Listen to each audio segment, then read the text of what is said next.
This girl unalived her boyfriend with a knife and got arrested for it. FBI, open up! Ooh, oh. I didn't need him to wake up. I don't know. They're working on him, okay? Just relax. A teenage girl waiting for her boyfriend to wake up, but Kimo Lawler never opened his eyes. That's crazy. Now his girlfriend is paying the price for what she did. She was wrong. If she never pulled out that knife, my son would be here and we wouldn't be sitting facing each other. What, they was arguing or something? I'm Anjanette Levy, and this is Crime Fix. She done poked up her boyfriend in an argument? Kimo Lawler was a beloved son and brother. His parents called him Kimo. Kimo played football at Northwestern Senior High School in Miami, Florida. Kimo had a bright future ahead of him, but his life ended suddenly and unexpectedly on December 20th, 2024, at the hands of his girlfriend, Jiara Malik. She looked crazy. Call the police on her. And now Jiara has pleaded guilty to a manslaughter charge, and she's learned her punishment for the crime. Surveillance cameras recorded many of the moments leading up to the end of Kimo's life that night in December of 2024. It's always crazy when they show us footage like somebody lose their life and then like they show the footage of like before, because like he don't even know, he just going through life. He don't even know like these his last moments. That should be scary. Can be seen at a door of an apartment complex with a friend. They're laughing and having fun. The friend is carrying some bags. It's just a couple of teenagers hanging out, doing what teenage girls do. 7 minutes later, at 10:41 p.m., another camera records Jiara and Kimo, and they can be seen walking into a stairwell. Kimo is wearing a hoodie. Jiara seems playful, and they both walk up the stairs. Then 16 minutes later, at 10:57, Kimo comes into frame, and Jiara runs toward him. Her purse drops to the ground, and she runs towards Kimo. About 2 minutes pass, and Jiara comes back into frame, her cell phone in her hands. She dials 911, and police arrive on scene about 6 or 7 minutes later. What the hell? A detective testified about the videos. So who's the person in the hoodie? Bro, so what happened? The person in the tank top. All right. So, at any point as you watched this particular footage, was there anything about this footage that led you to believe that the defendant was at any point afraid of the victim? No, ma'am. Did she appear to be in any type of distress? No, ma'am. And in fact, she at some point is like smiling and joking with him? Yes, ma'am. A surveillance camera recorded part of what happened between Jiara and Kimo right before he was stabbed. Take a listen. It's the audio, they said.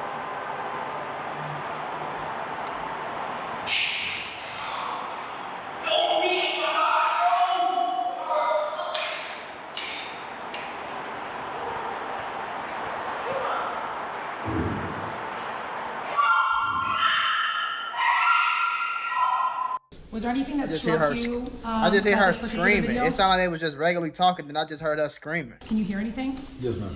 And what was it that you could hear? You could hear the victim saying at some point, Jiara don't. Jiara don't. Yeah.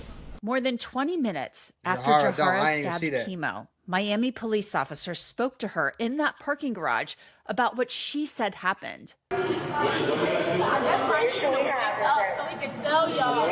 She told me that's why I need him to wake up. She got blood on her hands? Okay, he be having knives. We both having knives. Like when he come to my house, we just do that every time. We get in arguments. So what? So y'all, okay. So you guys get in arguments and you pull out? You on? I'm on. I'm on, yeah. I mean, I already talked to her, so yeah. And then I had the knife, but I was Were you guys arguing before that? no, we was just over here fighting, and then So you So you guys are arguing? yes, and then well, we wasn't arguing. We was just like play fighting and stuff. And that's when he was making me mad, and that's when I had the knife right here. And So y'all was play fighting, you got mad and stabbed him. What the? he ended up running to it, but I'm not thinking because he already knew I had it. He was trying to get it from me, but he ended up running to it. All right. Do you have an ID on you? No, I don't have you no have anything? idea. Do you know your social? Listen, My listen. last four. You know your last four? Okay. What? Go there. I'm not. Look, we're trying to figure what's going on. No, like what's gonna happen? I didn't need him to wake up. It always befuddles me. I'm not. Look, we're trying to figure what's going on. No, like what's What? go there. I'm not. Why do they always do something crazy and then say, I can't go to jail? Yes, you can go. That's where you about to go. What the fuck are you talking about? Are you crazy? You know, like, what's going to happen. I didn't need him to wake up. Why do you got your white? Why do you, what the fuck? Who plays like that? Who pulls out knives while play fighting? What the fuck? Okay, just relax. Okay, if he alive, then what? Huh? Where we go from there? We gotta take him to a hospital. Okay, and then what? And then we just go from there. She's just worried about herself. When he wakes up, we talk to him. And she got his blood on him. He's like, and all, she got his fucking blood on her hands. After pulling out a knife and claiming that he walked into it, even though he said Jiara don't. Why would he say Jiara don't before he runs into a knife? That don't sound right. If y'all play fighting, why would you pull a fucking knife out? But you already said it's because he made you mad doing something while y'all was play fighting. And then all of that, and your main concern is going to jail. You ain't even really consider, is he okay? Like, can I go see him? Like, can y'all, what the fuck is going? You just, I can't go to jail. I can't go to jail. I can't go to jail. Let's say he alive. Then what happens? We gotta wait. You're 17 also? Okay, what's your date of birth? Like, I didn't even tell my mama. My mama don't even know nothing. At Jihara's sentencing, the prosecutor seemed to question that story based on questions she posed to the lead detective. Did you have an opportunity to review the medical examiner's report? I did. What did you learn in particular about the wound? The medical examiner described the wound to be 12 to 6, which means that's the angle that they use to describe the positioning. The 12 o'clock was the blunt part of it, meaning that the part that it's not sharp. The 6 o'clock was a sharp one, so it was straight in the chest, a little bit to the left. Damn. Yeah, that's probably why he passed. 10.1 centimeters in depth, which translates to 3.976 of the whole blade. Do you know how long the blade of itself was? 4 inches. 4 inches. 4 inches. So so the wound was essentially 4 inches almost. That's crazy. Let the witnesses testify. Can you describe everything that the knife went through and how deep it went into the victim's chest? Yes, ma'am. As you can see in the video before, the victim had a hoodie, and obviously went through the hoodie, the shirt, and according to the medical examiners, the soft tissue, and it went into the third rib on the left. Do you know how hard, like, I don't know that story you saying you had it right here, because first of all, his chest is up here. So if you had it in your hand like this, I know you're enjoying the video, but by the time I was 23, I made $1 million off of YouTube. I'm teaching everybody how to do it. I'm teaching you how to develop your own character, how to upload, how to edit, how the YouTube algorithm works, every secret that you need to actually be successful on YouTube. I'm not talking about no BS. Oh, you better post at 4 o'clock and then 3 o'clock and then clap your hands twice and hit you.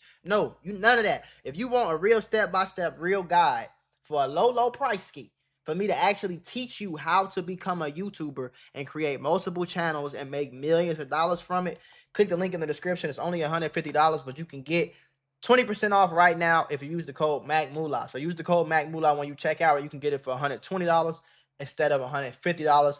$150 will change your life. So you need to just click the link in the description and just change your life, bro. It's literally that simple. I'm guiding you through it. Even a toddler can follow them steps and get $1 million off of it. So what the fuck are you waiting for? Fucking get all the way up here, and then that's a lot of, you can't just, you know what I'm saying? Like, let's say this the blade. You can't just do that and stab yourself through the fucking finger. Like, it might cut you a little bit, but you know how much force you need to, like, Side, approximately 1 inch in depth. And damn. The heart.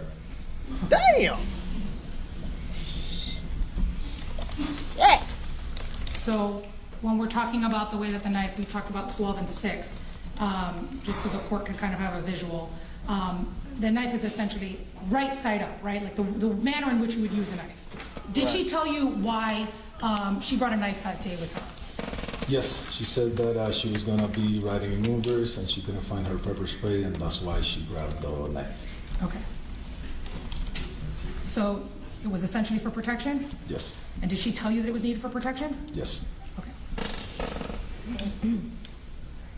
And so, does she tell you then where the knife was when she first arrived to the apartment complex? On her purse. In her purse. Does she tell you why she pulls out the knife? Separate from the statement that she gave in the camera, to what she said that she was gonna call her friend Tate, and the phone was inside the purse together with the knife, and she grabbed both at the same time. What? So did she demonstrate for you how she said she was holding the knife? She did. And how was she? Can you show for the court? Basically, she ended up with the knife like this. Okay, so that's what she tells you she ends up. And does she tell you how who does how she ended up holding up the knife? Just like this. Like this. Okay, so I'm gonna ask if you could just do me a favor. Could you please stand up? That's okay with the judge. So she demonstrated for you how she was holding the knife. How high up was she holding it? She did just like this. Right here. Okay. And I'm gonna take this from you and ask that you stay there because we're gonna reenact it a bit. Where exactly is the stab wound of the victim? Excuse me. It's right here. It's up higher in his chest. Okay, and so Towards the left. the victim is how tall? Do you recall? 5'10". 5'10". Okay, and the defendant was how tall? 5'6", 5'7". Okay, so they're about She 3 had to inches come apart. up. How tall are you? 6'2". Okay, I'm 5'6". I'm probably wearing 2 inches of heels, so that makes us maybe proportionate to them. So she says she's, correct me if I'm doing this right, she's holding it just like this. And does she tell you she's doing this? Or does she tell you she has it here? Okay, and then what does she tell you happens to the victim while she's holding the knife? There was something with the door. The victim opened the door and just bumped into her. And he bumps into her. Okay, so presuming that that's the case, does she say that the knife is here? And he bumps into her right here? Okay, is that consistent with the fact that the stab wound is actually up here? Okay, so it would have had to have been up here, upright. As I mentioned earlier, Jiara Malik was charged with manslaughter in Kimo's death. She pleaded guilty, and those close to her, both Jihara's family and her friends and her attorney, begged the judge for leniency. She has taken responsibility by pleading guilty, and she will carry that weight of this for the rest of her life. I've known Jiara for her entire life. That's her she dad, is not I a guess. violent or careless person.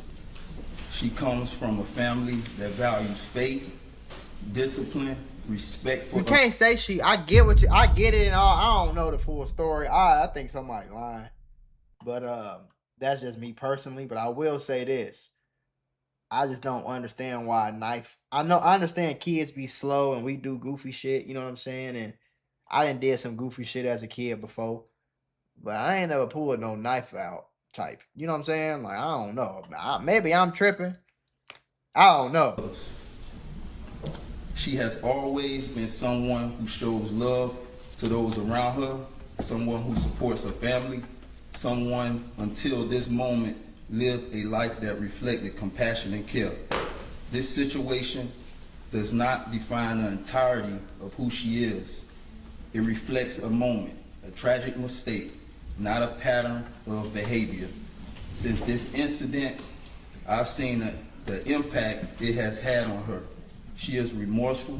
This was always described as horseplaying that went too far. Now, how do I know?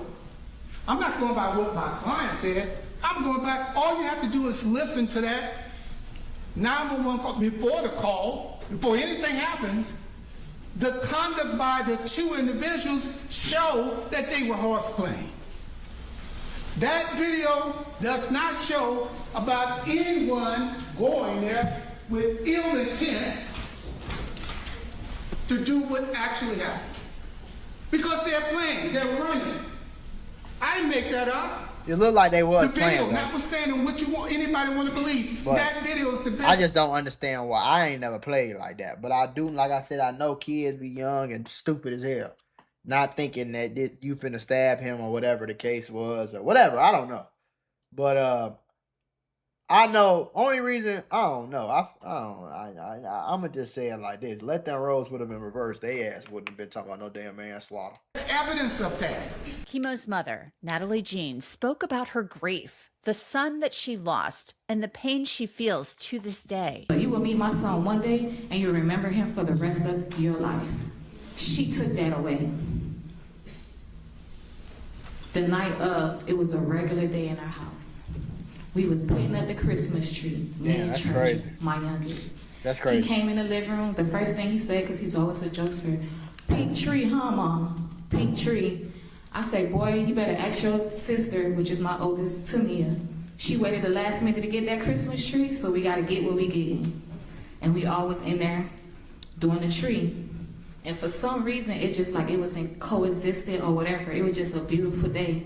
Tamia was she was coming in the door, and he was coming out of his room, and we was playing music. And we was just like, it was just our song, and we was dancing. We was listening to Mariah Carey, "We Belong Together." And then he just coming out the room, and he's just singing. He's like, "When you left, I lost a part of me." And he just singing his heart out. And then we in the background, we his little cheerleaders, we like, "We belong together." And we just singing. That's crazy. And though. then it was just, that's our normal routine. You know what I'm saying? It was just a beautiful day. Never would we imagine that he wouldn't come home. We ate, he went in his room. I said, "Oh, hey Jib, the trash." He told me, "All right, Mom." I said, No, your room." He was like, "Oh, okay." I said, "I'm off tonight, so I'm gonna be here." He said, "Mom, I promise I'm gonna do everything in the morning." That was the last thing my son told me when I went in my room. Damn. "Mom, I promise I'm gonna do everything in the morning." Then I got that phone call. Not from police officers or nothing. One of his classmates called me and said, "Mom, something happened to Kimo. You need to go to the hospital." Then somebody texted me, "Jiara stabbed Kimo." But her lawyer want to say she reached out to me. When she want to talk to me about other stuff and communicate, she know my number. But she didn't know it that night. Well, her mind was a fog that night. But when we talk on a regular, she knows my number. And then an officer, as I'm on the scene, tells me, "Miss Jean, yes. Is Jakeem Lawler your son?" "Yes. I'm sorry to tell you, he didn't make it." That shit fucked up though, man. Wow. I'm just getting on the phone with my dad to explain to him what's going on, but I don't know what's going on. I turned into a little girl that night. Could you imagine calling out for your dad? I'm like, "Daddy! Daddy! Yo, tu es petit moi! Petit moi mourir!"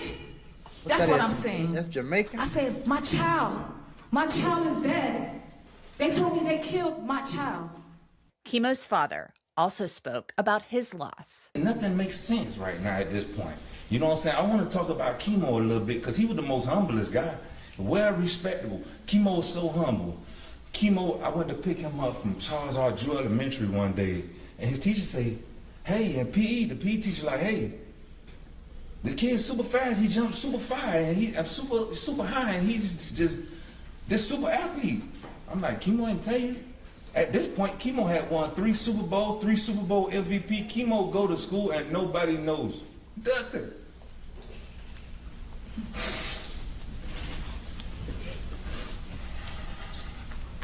That's fucked up though.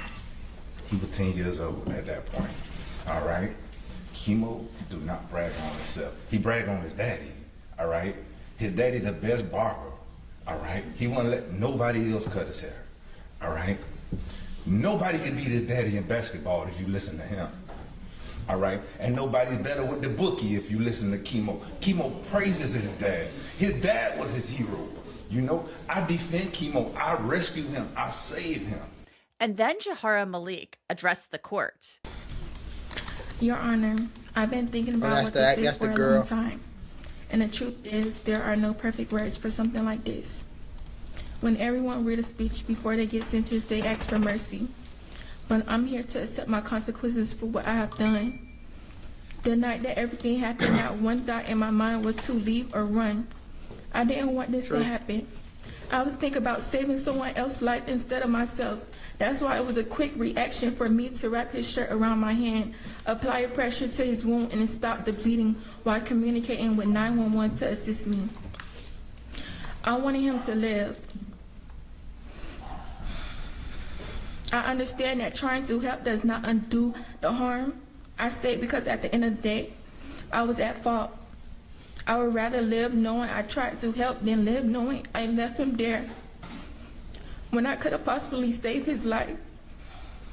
I was reckless. That knife should have never been out, and because of that, a life was lost. I was wrong for what I did, and every day, I sit and think about the damage I caused. The family wants me in prison, but I'm in my own prison for the rest of my life. I understand that I have to be very mindful when it comes down to this, to making decisions and being more, being more aware on choices that have consequences behind them. This situation forced me to sit with myself in a way I never had to before. I had to grow up fast.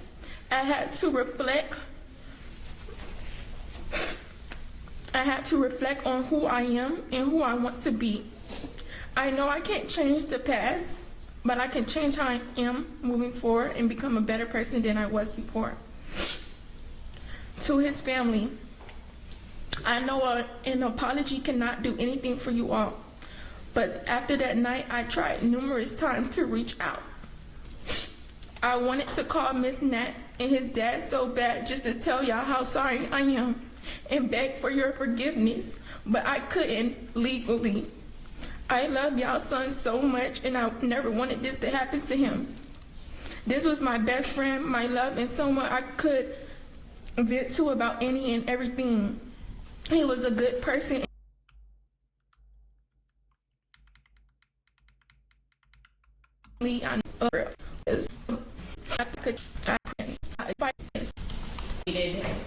Has weighted heavily on myself. I want to say first and foremost that this decision has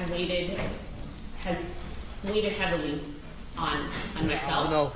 I think the past couple of hours have shown this courtroom and whoever is watching that what occurred here was a tragedy. It should not have happened.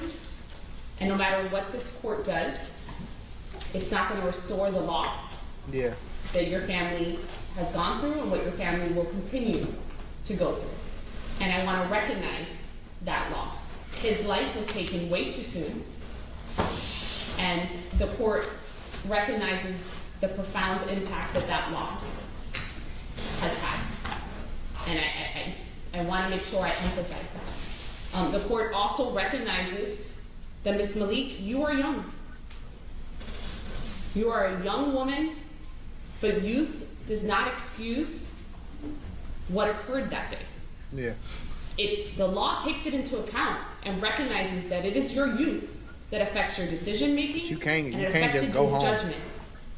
But your youth does not excuse the foreseeable consequences of the choices that you made. The defense has moved for a downward departure based on the offense was committed in an unsophisticated manner and it was an isolated incident for which the defendant has shown remorse.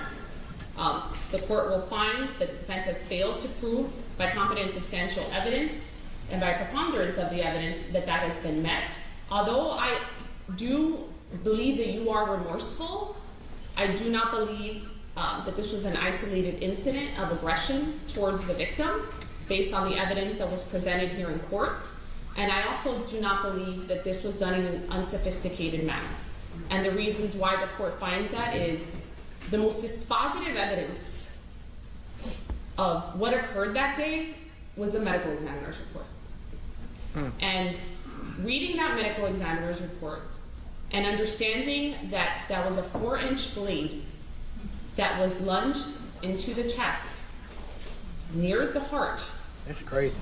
And it pierced a hoodie, it pierced a t-shirt, it pierced how strong skin, you have to do that though? It pierced tissue, muscle, it pierced muscle, it fractured a rib, and it ultimately pierced the heart. That's crazy. The amount of force. Yeah. It's not, that's not a you just had your shit here and motherfucker bumped in. Like you have to be trying to and keep going. You know what I'm saying? Like that's the only thing I can't imagine I can't imagine somebody just having a blade and then you just run into it and that motherfucker you just got it.